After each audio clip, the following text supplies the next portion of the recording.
The Sabbath truth that most Christians ignore. There is a truth in the Bible, clear, undeniable, and eternal.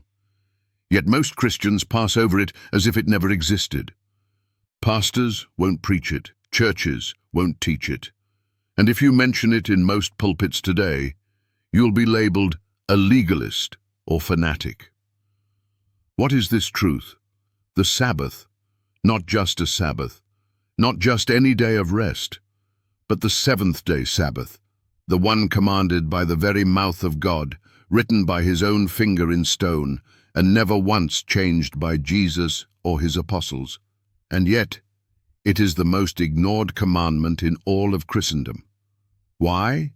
Because it confronts the world with a decision: obey God's commandments or follow the traditions of men. Let's open our Bibles, not church creeds. In Exodus 20, 8-11, God says, "Remember the Sabbath day, to keep it holy. The seventh day is the Sabbath of the Lord thy God." This is not optional. It is not ceremonial. It is the fourth commandment in the eternal, unchanging 10. Yet Christians everywhere worship on Sunday, the first day. They call it the Lord's Day. But where in the Bible did God ever sanctify Sunday? Where did Jesus ever say, "Worship me on the first day"? Nowhere. Not once. Let's be clear. Sunday worship is not found in Scripture.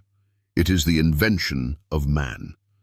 It began in the early centuries after Christ, not by the authority of God, but through the edicts of a Roman emperor. In 321 AD, Constantine, a sun-worshipping pagan, declared Sunday the official day of rest, and the compromised church went along with it. The Catholic Church even boasts about this. In the Convert's Catechism of Catholic Doctrine, it plainly states, "The Church substituted Sunday for Saturday by the plenitude of that divine power which Jesus Christ bestowed upon her." And Protestants, those who claim sola scriptura, follow in her footsteps without questioning. The entire Christian world honors a day that God never commanded. Jesus said in John 14:15, "If ye love me, keep my commandments."